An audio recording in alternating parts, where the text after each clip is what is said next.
Lease ప్రాపర్టీలు మొత్తం అమ్ముకదొబ్బిరు.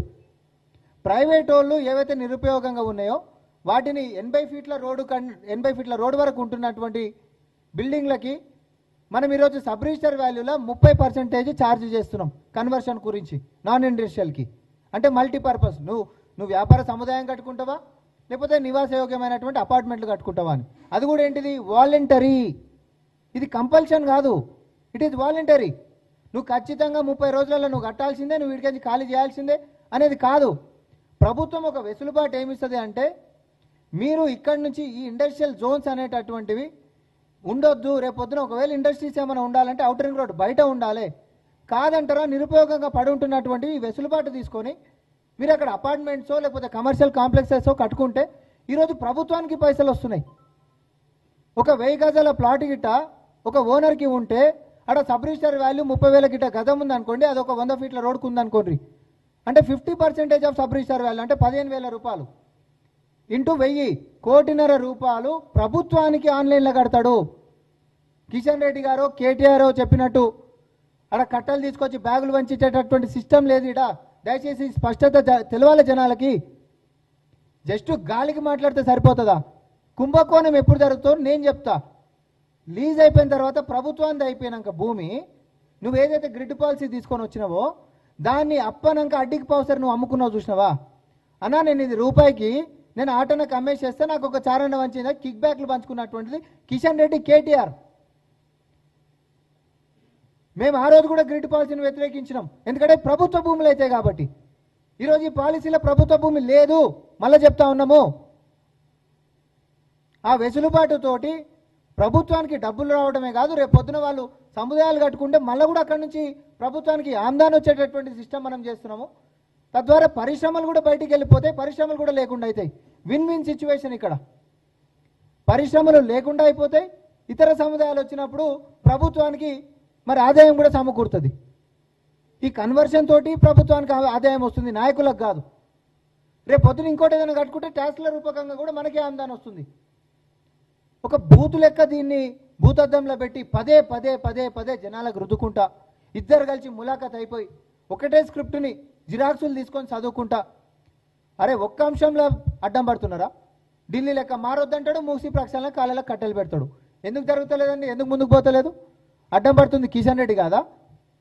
రాష్ట్రంలోనేమో ప్రతిపక్షం BRS KTR అనేటోడు హరీష్ రావు అనేటోడు అడ్డం పడితే అక్కడ కేంద్రంలోనేమో కిషన్ రెడ్డి అడ్డం పడుతుండు.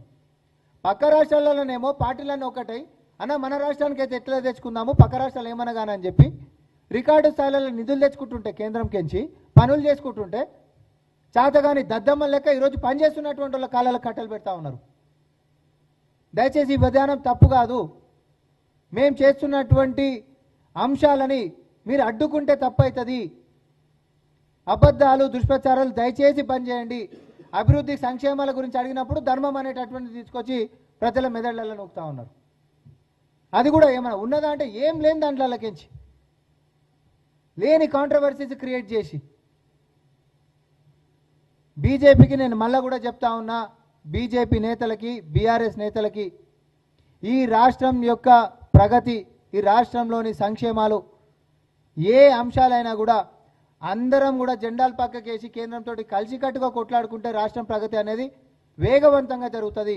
కానీ అన్ని అంశాలలో కూడా అడ్డుకట్టలెక్క వేస్తే మాత్రం ఇది హర్షించేటటువంటి అంశం కాదు. బీజేపీ అసలు రూపం అనేటటువంటిది ప్రజలు ఈరోజు మీ అబద్ధాలను కొన్ని రోజులు నమ్మినట్టు కనిపించారు. మొన్నటిదాకా జూబ్లీస్గా మిమ్మల్ని నమ్ముతలేరు అనేది మళ్ళీ మొదలైంది.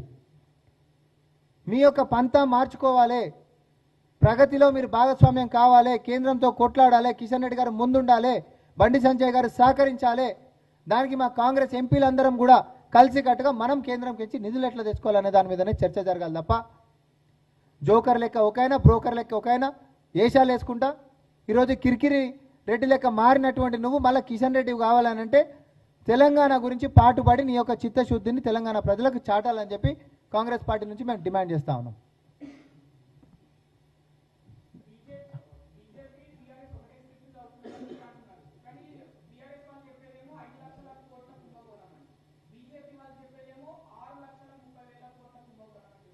నేను అదేనా కదా ఫస్ట్ రోజు మొత్తం వాళ్ళు 5 అంటే వీళ్ళు 5 అన్నారు. అరే మామ నువ్వు నేను ఒకటని అనుకుంటారా, నువ్వు 1,50,000 కోట్లు పెంచా అని చెప్పి ఆయన 5 అంటే ఇలా 6.5 పెంచి తర్వాత మొదలు పెట్టిండ్రు. ఇది ఇట్లుంటే ధర్మం గురించి మాట్లాడిండ్రు. కిషన్ రెడ్డి గారికి ఇంకొకటి కూడా నేను అడుగుతా ఉన్నా, మీకు నిజంగానే ధర్మం మీద, మతం మీద, దేవుని మీద, దేవుణ్ణి మొక్కేటోళ్ళు అయితే, మీరు నిజంగా హిందువులే అయితే, నువ్వు ఒక కేంద్ర మంత్రిగా హిందూ పుట్టుకనే పుడితే, నేను చాలా పెద్ద మాట మాట్లాడుతున్నా, మన దేవాలయాల మీద వేసినటువంటి జిఎస్టీని ఉపసంహరించడానికి ఒక యుద్ధ ప్రాతిపదిక మీద నువ్వు కేంద్రం మీద దండయాత్ర చేద్దాం దా. అరే దేవాలయాల కొబ్బరికాయల కాడికి మొదలు పెట్టుకుంటే అర్చన సేవలు లేకపోతే ఏవి ఇంకేదైనా పూజలు చేసుకుంటే కూడా జిఎస్టీ అండి.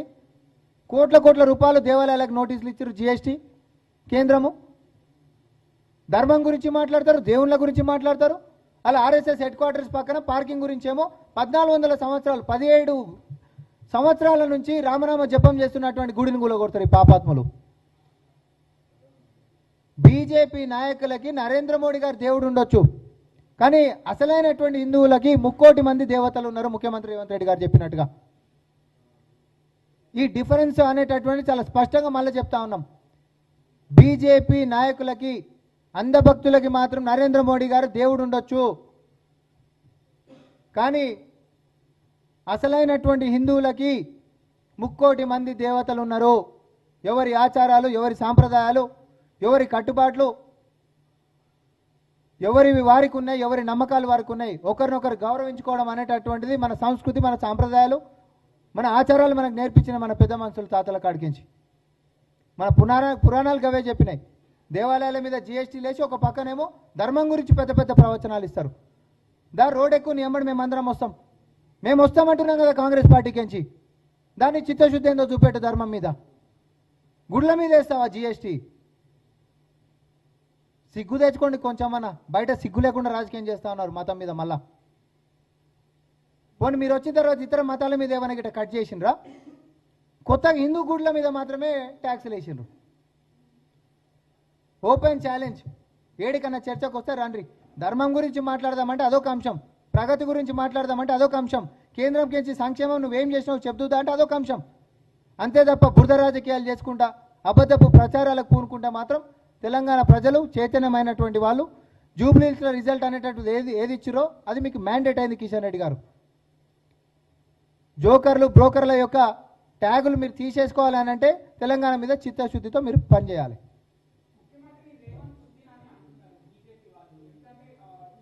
ఏంది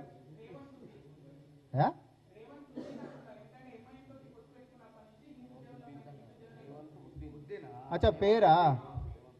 ఓకే ఏమో మరి అది ఇప్పుడు అది బండికాన్ని లేకపోతే కిషన్ ఉద్దీన్ అడుగు. ఓకే.